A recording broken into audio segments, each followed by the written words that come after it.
હરે હરે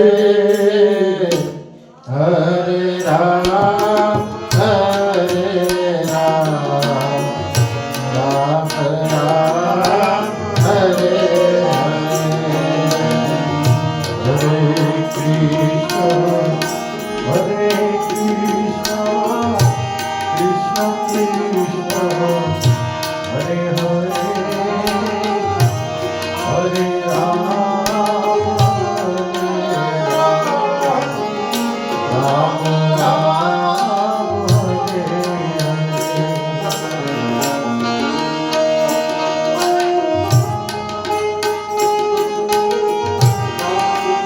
હરે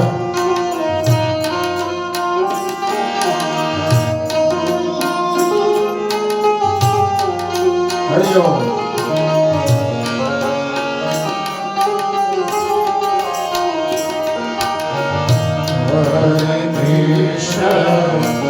Hare Krishna, Krishna Krishna, Hare Hare,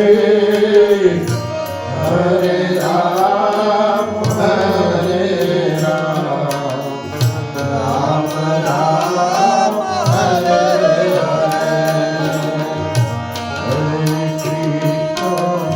Hare Krishna, Krishna Krishna, Hare Hare,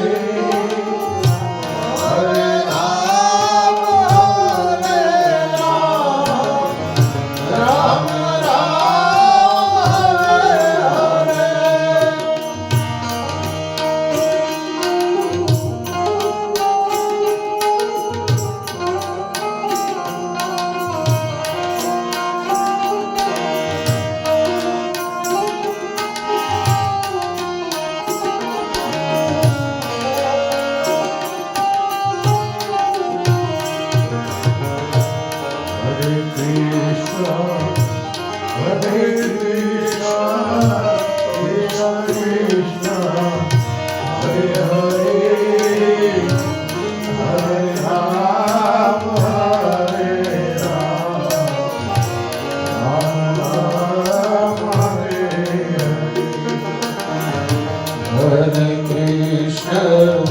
Hare Krishna Krishna, Hare Hare, Hare Ram, Hare Ram, Ram Ram, Hare Hare, Mano Ram Ram, Hare Hare, Mano Ram Ram, Hare Hare, Mano Ram Ram, Hare Hare, Mano Ram Ram, Hare Hare, Mano Ram Ram, Hare Hare. बोलिए सीतारामचंद्र भगवान की जय। कृष्ण कन्हैया लाल की, भागवत भगवान की जय। श्री बद्री विशाल भगवान की जय। श्री द्वारिकाधीश की, श्री गोवर्धन राधरी, श्री चामुंडा माता की जय। सद्गुरु देव की, श्री हनुमान जी महाराज की जय। ओम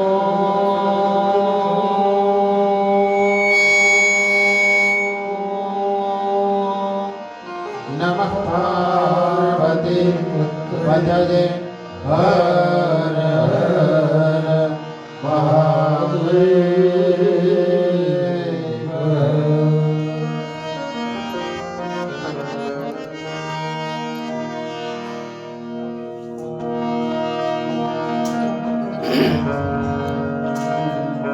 सच्चिदानंद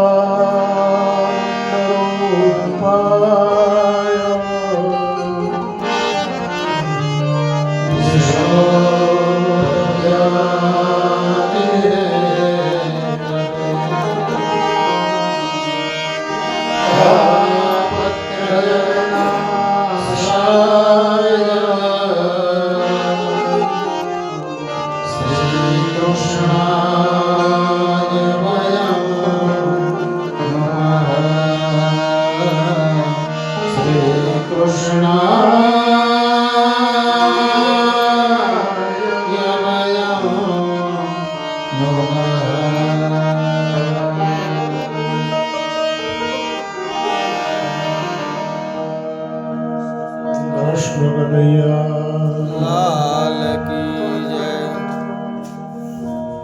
આइए પવિત્ર અધિક માસ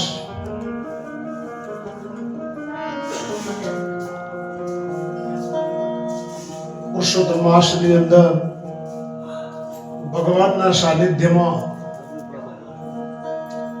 ભૂ ઉપરનું વૈકુંઠ એટલે બદ્રીનાથ. તો આપણે બધા એવા ભૂ ઉપરના વૈકુંઠ ઉપર પરમ કૃપાળુ ભગવાનની કૃપાથી આપણને બધાને મળેલો મનુષ્ય જન્મ સફળ કરવાનો આ શુભ અવસર મળ્યો છે. યત્ન, ઈચ્છા અને અનુગ્રહ આ ત્રણેય વસ્તુ જ્યારે આપણા જીવનમાં ભળે ત્યારે આપણા જીવનનું કાર્ય સંભવિત બને છે. યત્ન, ઈચ્છા અને અનુગ્રહ આ ભૂ પરના વૈકુંઠની અંદર ભગવાનની કથા કહેવા માટે સતત 1 વર્ષથી યત્ન એટલે મહેનત. બીનાબેન, સુનીતાબેન 1 વર્ષ પહેલા બદ્રીનાથમાં આવી અને આ મહેનતનો પ્રારંભ કર્યો. પણ એમાં જો પરમાત્માની કૃપા ન હોય તો એ કાર્ય સંભવિત થતું નથી. ભાગવતમાં લખ્યું છે કે જ્યારે કરોડો જન્મના પુણ્યનો ઉદય થાય, કરોડો જન્મનું પુણ્ય તમારું ભેગું થાય અને એમાં એ કોટી કોટી જન્મનું પુણ્ય જ્યારે ભેગું થાય ત્યારે આ ભગવાનની કથા ગાવાનો અને શ્રવણ કરવાનો અવસર આપણને પ્રાપ્ત થાય છે. તો આપણે પવિત્ર તીર્થધામમાં આવ્યા છીએ. ભગવાન નારાયણ, નર અને નારાયણ તપશ્ચર્યા કરે છે આ બદ્રીનાથમાં. બદ્રી વિશાળ શા માટે બોલાય છે? પહેલા તીર્થનું મહત્વ સમજવું જરૂરી છે. તો ભાગવતનો આરંભ કરતા પહેલા આપણે જે તીર્થમાં આવ્યા છીએ એ તીર્થના મહત્વને સમજીએ. તો એ તીર્થમાં આપણને રહેવાનો આનંદ જે છે એ તીર્થના મહત્વને સમજ્યા પછી જ મળે છે. પણ આજે લોકો તીર્થમાં જાય છે પણ તીર્થના મહત્વને સમજતા નથી. કેવળ મોજ શોખ અને યાત્રા પ્રવાસ માટે જ લોકો તીર્થયાત્રા કરે છે. યાત્રાનો મિનિંગ શું? આપણે બધા યાત્રાએ આવ્યા છીએ, પ્રવાસમાં નથી આવ્યા. તો યાત્રાનો મિનિંગ શું? યા એટલે જા અને ત્રા એટલે ત્રાસ વેઠવાની તૈયારી હોય તો તું જા, એનું નામ યાત્રા.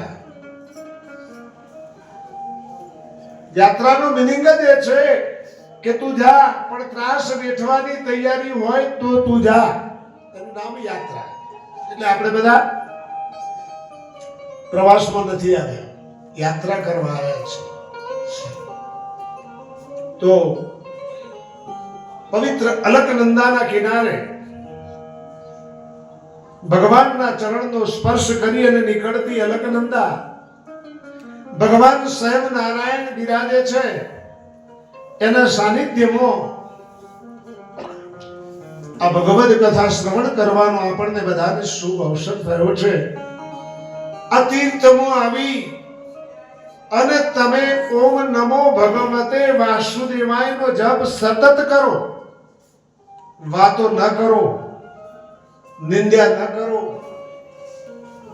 સતત એક વખત તમે ઓમ નમો ભગવતે વાસુદેવાય બોલશો એટલે 1000 મંત્રનું ફળ પ્રાપ્ત થશે. આ તીર્થનો મહિમા છે. આ તમે એક ભાગવત શ્રવણ કરો છો એની સાથે 1000 ભાગવત શ્રવણ કરવાનું જે પુણ્ય છે એ પુણ્ય તમને આ તીર્થની અંદર પ્રાપ્ત થાય છે. તો ભગવાન નારાયણ તપશ્ચર્યા કરે છે બદ્રિકા આશ્રમની અંદર. તો ભગવાનનું નામ બદ્રિકા આશ્રમ કેમ પડ્યું, બદ્રીનાથ કેમ થયું ખબર છે? ભગવાન તપશ્ચર્યાની અંદર લીન છે અને એ વખતે ઘણો સમય વીતે છે. લક્ષ્મીજી આવ્યા છે. લક્ષ્મીજીએ જોયું કે મારા પતિ તપશ્ચર્યામાં બેઠા છે અને એમના ઉપર ભયંકર બરફનો વરસાદ થઈ રહ્યો છે. બરફની વર્ષા થઈ રહી છે. એટલે એ વખતે લક્ષ્મીજી તેઓ બોરડીના ઝાડ રૂપે પ્રગટ થયા છે. અને બોરડી એટલે સામાન્ય નહીં, વિશાળ ક્ષેત્રમાં માં લક્ષ્મીએ બોરડીનું સ્વરૂપ ધારણ કર્યું છે. અને એમના પતિ ઉપર પડતો જે બરફ છે એ લક્ષ્મીજી ઝીલવા લાગ્યા છે. ઘણો સમય વીતે છે. ભગવાન જ્યારે ધ્યાનમાંથી જાગે છે અને ભગવાને જ્યારે ધ્યાનમાંથી જાગી અને જોયું તો લક્ષ્મીજીને કહે છે કે આ શું? કે હે નારાયણ પ્રભુ, સ્વામીનાથ તમે તપશ્ચર્યા કરતા હતા અને તમારા ઉપર બરફની વર્ષા થઈ રહી હતી અને આપણને ઠંડી ન લાગે એટલે મેં આ બોરડીનું સ્વરૂપ ધારણ કર્યું છે અને હું આ બરફનો ભાર ઝીલી રહી છું. ત્યારથી ભગવાને કહ્યું કે જા, આજે મને પ્રસાદમાં જે બોર ચડાવશે એના ઉપર મારી સદૈવ કૃપા બની રહેશે. લક્ષ્મી નારાયણ ને લક્ષ્મીજીને ભગવાને આશીર્વાદ આપ્યા છે. બીજા નંબરમાં જે અલકનંદાનો પ્રવાહ વહી રહ્યો છે તેઓ તમારી દ્રષ્ટિમાં અને મારી દ્રષ્ટિમાં તો તમને એમ દેખાશે કે આ પથ્થરો પડ્યા છે,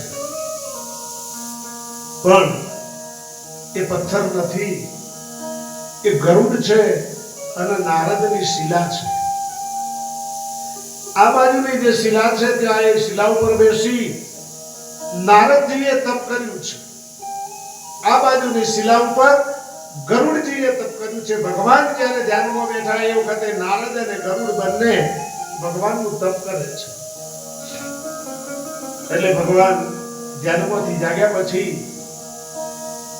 નારદજીને કહે છે કે નારદ, તારી શું ઈચ્છા છે? કે પ્રભુ તમે સદૈવ જો અહીંયા બિરાજો અને જો મનુષ્યો તમારી સદૈવ પૂજા કરે તો અમારે શું કરવાનું? એટલે ભગવાને કીધું કે જા, 100 મહિના મનુષ્યો મારી પૂજા કરશે અને 100 મહિના તું પૂજા કરીશ. જ્યારે આ મંદિરનો કપાટ બંધ થાય ત્યારે દીવાની અંદર રોજ સવારે 8 વાગે 2.5 કિલો ઘી પૂરવામાં આવે. બીજા દિવસ સવારે ફરીથી 2.5 કિલો ઘી પૂરવું પડે. ડેલી આ દીવાનો ક્રમ છે. પણ જ્યારે 6 મહિના સુધી એ મંદિરનો કપાટ બંધ થાય છે અને 6 મહિને જ્યારે મંદિર ખુલે છે ત્યારે દીવાનું ઘી 2.5 કિલો બરાબર પૂરેલું હોય છે. કોણ પૂરતું હશે? દીવો ચાલુ હોય છે. ભગવાનની ચંદનની આરચા થાય છે. ભગવાનને તુલસીની માળા પહેરાવેલી છે. કોણ પહેરાવે છે? તો નારદજી અહીંયા આવી અને 6 મહિના ભગવાનની પૂજા કરે છે. ગરુડજીને ભગવાને આજ્ઞા કરી કે ગરુડ, તારા ઉપર હું પ્રસન્ન છું, પણ તારે એક કામ કરવાનું. સવારે હું બદ્રીનાથમાં મંગળા આરતીમાં હાજર રહીશ. ત્યાંથી હું તારા ઉપર સવાર થઈશ એટલે તારે મને લઈ અને સીધા મણિકર્ણિકા ઘાટ, કાશી નગરીનો જે ઘાટ છે ત્યાં મને લઈ જવાનો. કેમ કે મણિકર્ણિકા ઘાટ ઉપર જે મળદાને અગ્નિ સંસ્કાર કર્યો છે એને હું મોક્ષ આપું. મોક્ષના દાતા ભગવાન નારાયણ છે. શિવજી મોક્ષના દાતા નથી, નારાયણ મોક્ષના દાતા છે. એટલે ભગવાન ગરુડજીને કહે છે કે ત્યાંથી તારે મને સ્નાન કરવા માટે રામેશ્વરમાં લઈ જવાનો. રામેશ્વરમાંથી સ્નાન કરીને મારું બપોરનું જે ભોજન છે તે જગન્નાથપુરીમાં થશે. આ ભગવાનનો નિત્ય કર્મ બતાવું છું. બપોરનું ભોજન જગન્નાથપુરીમાંથી કરી અને રાત્રે શયન કરવા માટે ભગવાન દ્વારકામાં આવે છે. એટલે દ્વારકામાં દર્શન કરવા હોય તો સ્વયં આરતીના દર્શન કરો તો એ વખતે ભગવાનની હાજરી ત્યાં હોય છે. જગન્નાથપુરીમાં દર્શન કરવા હોય તો બપોરના ભોજન સમયે તમે દર્શન કરો તો ભગવાનની હાજરી ત્યાં હોય છે. અને ભગવાન પાદરા અને બદ્રીનાથના દર્શન કરવા હોય તો સવારની મંગળ આરતી, કપૂર આરતી જે છે એ વખતે ભગવાનની હાજરી અહીંયા હોય છે. પવિત્ર તીર્થધામ છે. પાંડવો પણ અહીંથી હિમાલયમાં ગયા છે. આ ભાગવત જેની આપણે કથા કહી રહ્યા છીએ એ ભાગવતની રચના અલકનંદાના કિનારે થઈ છે. અહીંથી આગળ 5 કિલોમીટર માનાગામ છે અને ત્યાં ભગવાન વેદવ્યાસનો આશ્રમ આવેલો છે. અને આ ભાગવતની રચના ત્યાં માનાગામમાં વેદવ્યાસજીએ કરી છે. અને સરસ્વતી નદીનું ઉદ્ગમ સ્થાન છે. આજ અલકનંદા નદી જે ભગવાનનો ચરણ સ્પર્શ કરીને જે વહી રહી છે એ જ્યારે અયોધ્યામાં જાય છે એટલે સરયુ કહેવાય છે. તમે સરયુમાં સ્નાન કરો અને અલકનંદામાં કરો, બંને એક જ છે. અહીંયા એનું નામ અલકનંદા છે, અયોધ્યામાં એને સરયુ તરીકે ઓળખવામાં આવે છે. તો ભગવાન નારાયણના પવિત્ર ધામમાં પવિત્ર અધિક માસની અંદર આપણને બધાને મનુષ્ય જન્મ સફળ કરવાનો શુભ અવસર મળ્યો છે. આપણે બધા ભાગવત શ્રવણ કરવા માટે બિરાજ્યા છીએ, પણ જ્યાં સુધી એનું મહત્વ નહીં સમજાય તો એ જીવનમાં ઉતરશે નહીં. વસ્તુ હોય કે વ્યક્તિ હોય, પણ જ્યાં સુધી એનું મહત્વ સમજાતું નથી ત્યાં સુધી આપણા જીવનમાં ઉતરતું નથી. તમે જુઓ, હીરો હોય અને એ હીરો લઈ અને બાળક રમતું હોય, તેના માતા પિતાને ખબર નથી કે આ હીરો છે, બાળકને ખબર નથી હીરો છે. પણ જ્યારે ઝવેરી ત્યાંથી નીકળે છે અને એ ઝવેરીની નજર એ બાળકના જે રમતા હીરા ઉપર પડે છે ત્યારે એના પિતાને કહે છે કે આ પથ્થર તારે વેચવો છે, 1 લાખ રૂપિયા આપું. ખબર પડી કે આ હીરો છે, કરોડોની કિંમતનો છે, એટલે લઈને તિજોરીમાં મૂકી દે છે. જ્યાં સુધી ખબર નહોતી ત્યાં સુધી એને બાળકને રમવા માટે આપ્યો તો. એટલે વસ્તુ હોય કે વ્યક્તિ હોય, પણ જ્યાં સુધી એનું મહત્વ તમને નહીં સમજાય તો એ તમારા જીવનમાં ઉતરશે નહીં. ભાગવત એ મરણને સુધારે છે. રામાયણ જીવન જીવવાનો ગ્રંથ છે.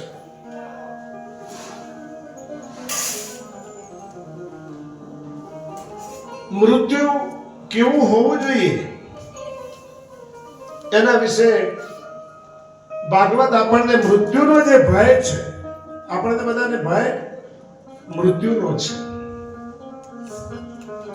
તો એ ભય ને દૂર કરવા વાળી વસ્તુ હોય તો એ શ્રીમદ ભાગવત છે.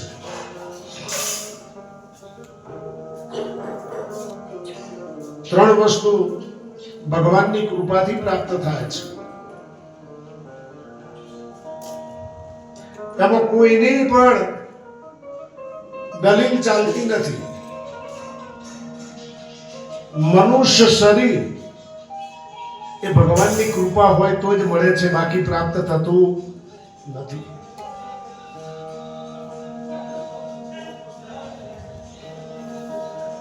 મનુષ્ય શરીર ભગવાનની કૃપાથી પ્રાપ્ત થાય છે. કોઈ એમ કે ભગવાનને તને 5 કરોડ રૂપિયા આલું પણ મને બીજો જન્મ મનુષ્યનો આપતો મળે ખરો? ના. એ ભગવાન જ્યારે કૃપા કરે છે ત્યારે જ આપણને આ મનુષ્યનું શરીર પ્રાપ્ત થાય છે. અને એ મનુષ્યનું શરીર પ્રાપ્ત થયા પછી મોક્ષાપણું અને મુક્તિની તરસ એ પણ ભગવાનની કૃપાથી થાય છે. એમાં કોઈની લાગવગ ચાલતી નથી. અને આ મળેલો આપણો જે મનુષ્ય જન્મ છે એ વારે વારે મળતો નથી. વારે વારે એ આપણને પ્રાપ્ત થતો નથી. તો આપણને પરમાત્માએ જે આ મનુષ્ય શરીર આપ્યું છે એનો સદુપયોગ કરી અને પ્રભુના ચરણમાં આપણે સ્થિર થઈએ. સંતોએ પણ કહ્યું છે વાણીમાં, ધન્ય મન મનુષ્ય અવતાર માંગ કરીને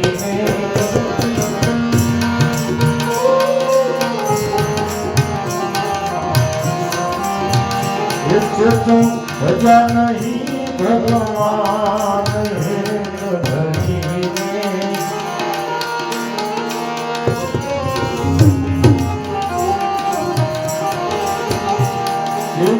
ખાસો જમરો માર પેટ ભરીને માત રામ નામ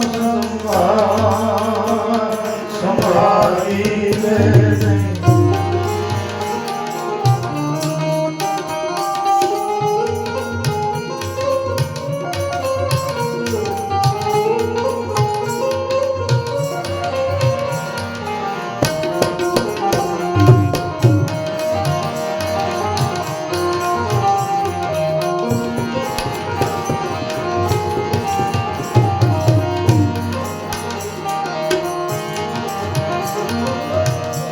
ભગવાન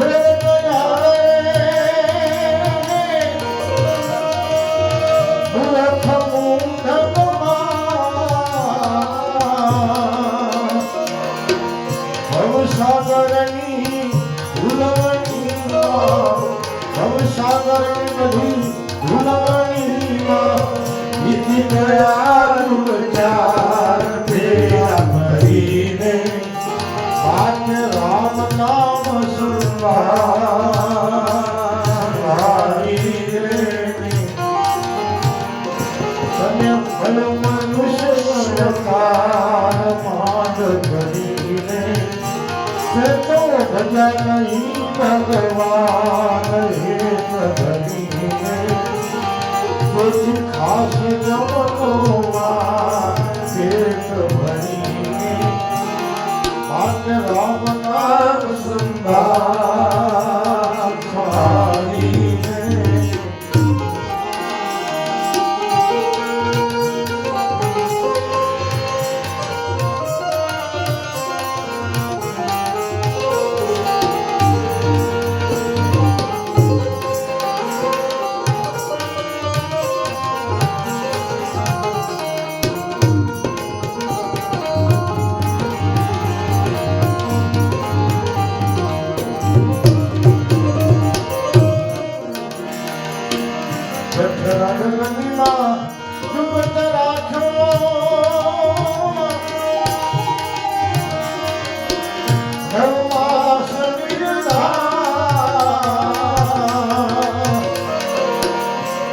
ધર્મ છે અલબેલાનું, ધ્યાન ભર્યું છે અલબેલાનું, પાર ધરો અવતાર માયા ભૂલીને, માથે રામ નામ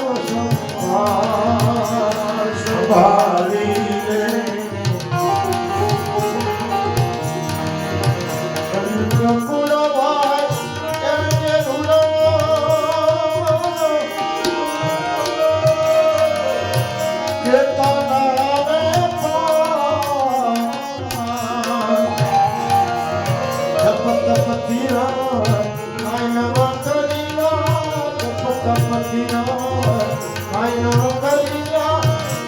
નામ નો આધાર કૃષ્ણ, એક નામ નો આધાર કૃષ્ણ, માથે રામ નામ સંભાળીને, સંભાળીને.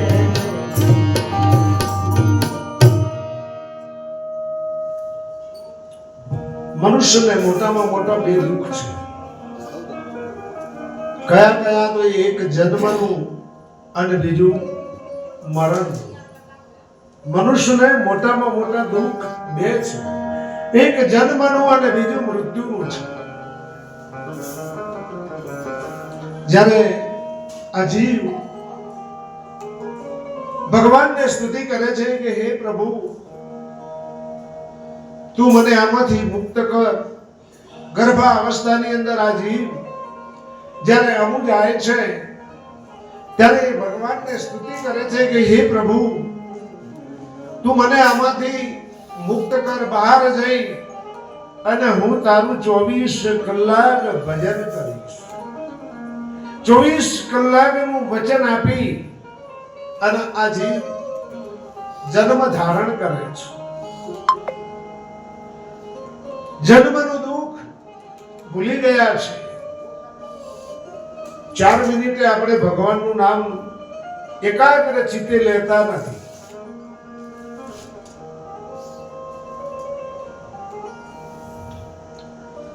અને મૃત્યુનું દુઃખ ભોગવવાનું બાકી છે. સંતોએ કહ્યું છે કે પ્રાણ પ્રણાય સમયે કપવાત પિત્તૈ કંઠાવરો દનતિ દોષમરણમ કુતસ્ય.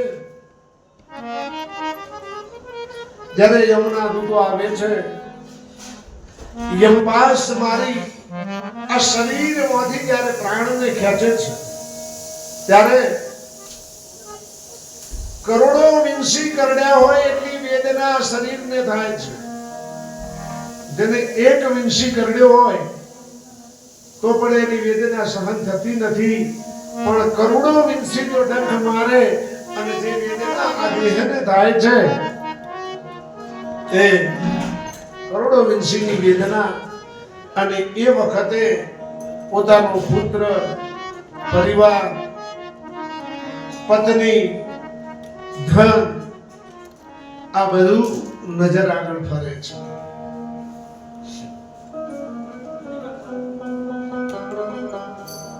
નળીઓની અંદર કફ ભરાઈ જાય છે અને એ વખતે બોલાતું નથી. આડોશી પાડોશી છોકરાઓ ભેગા થાય ને કે બાપા રામ બોલો, બાપા રામ બોલો, પણ જીવનમાં કોઈ દિવસ ભગવાનનું નામ નથી લીધું તો મુખમાં રામનું નામ ક્યાંથી આવે?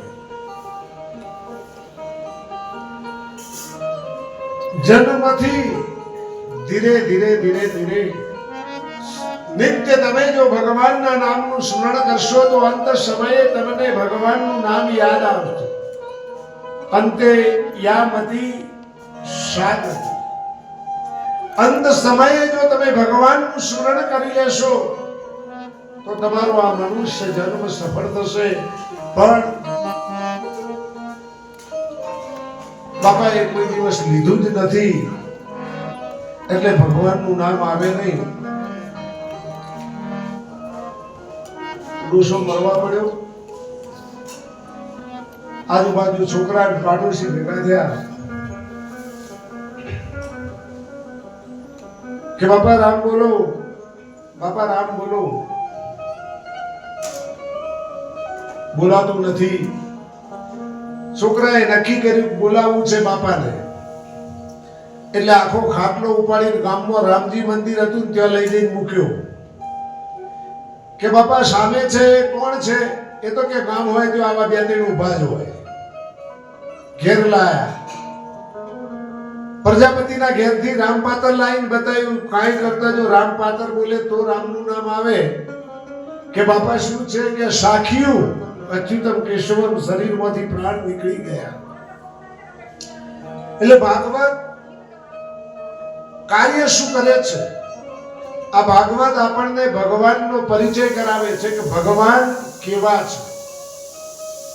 અને તમે કોઈ જોયા હોય તો મને કહેજો ભગવાન કેવા છે. જોયા છે કોઈ ભગવાનને? ના. ભગવાનનું કાર્ય શું છે?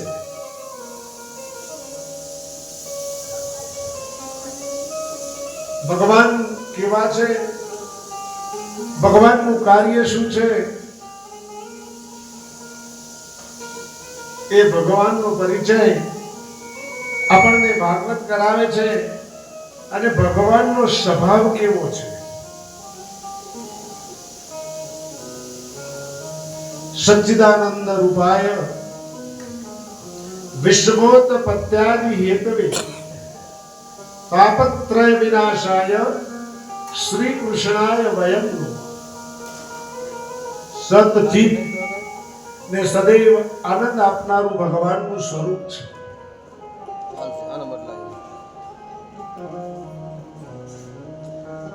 ભગવાનનું કાર્ય શું છે? આ જગતને ઉત્પન્ન કરવું, આ જગતનું પાલન પોષણ કરવું, સતો પણ ભગવાનને અહમ નથી. એટલે ભગવાન જે કાર્ય કરે છે એ લીલા છે, અને મનુષ્ય જે કાર્ય કરે છે એમાં મનુષ્યને અહમ છે. એટલે એ કર્મમાં પરિણમે છે.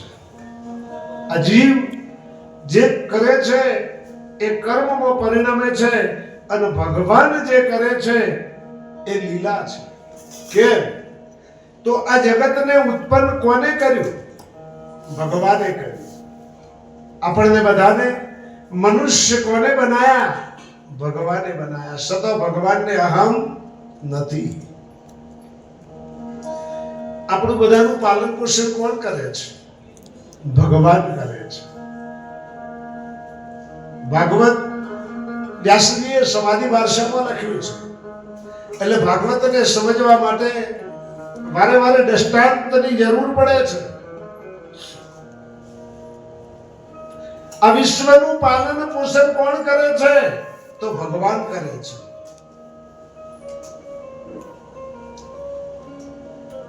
અને આપણે અહમ આપણે કરીએ છીએ. એક ગામ હતું. એ ગામની અંદર એક વણિક વેપારી એક ઝોલાની અંદર મરી મસાલા મીઠું મરચું ભરી અને ગામમાં વેપાર કરવા માટે નીકળે. આખો દિવસ આ વણિક વેપારી ફેરી કરે. એટલે એકાદ રૂપિયાનો વેપાર થાય,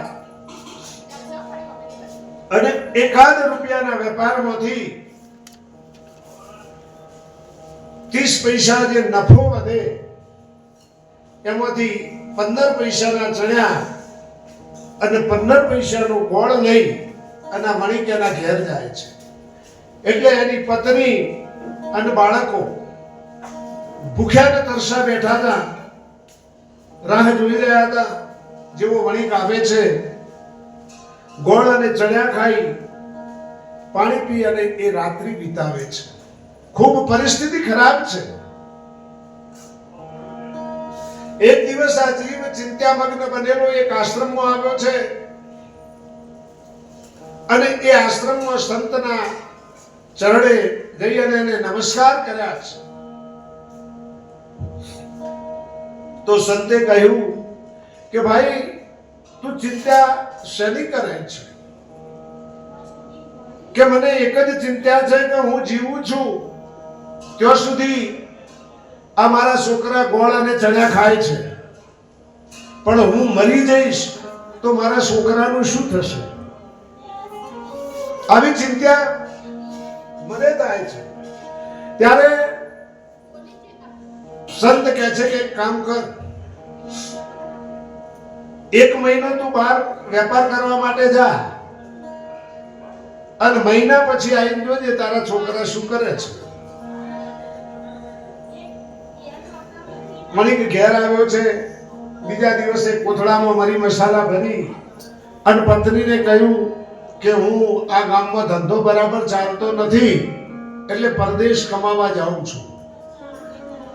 એમ કહી મણિક નીકળી જાય છે.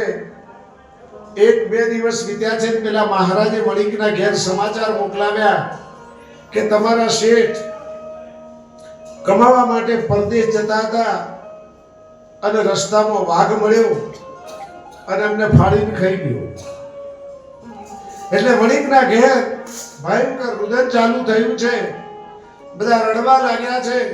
આખા વણિક સમાજની નાત ભેગી થઈ છે. બધાએ આ વણિકની પત્ની અને બાળકોને મદદ કરી. કોઈ કે 1 વર્ષના ચોખા હું આપું, કોઈ કે 1 વર્ષની દાળ હું આપું, કોઈ કે 1 વર્ષનું તેલ હું આપું, કોઈ કે 1 વર્ષના ઘઉં હું આપું. આખા વર્ષનું સીધું ભરી દીધું છે. 4 છોકરા હતા એમને એ વણિક સમાજ એમની પેઢી ઉપર નોકરીએ લઈ ગયા.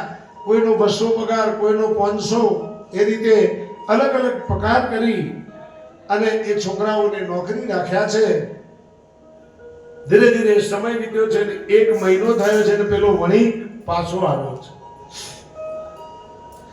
એ મહાત્મા જોડે આશ્રમમાં જાય છે. ત્યારે મહાત્મા કહે છે કે ભાઈ બેસ,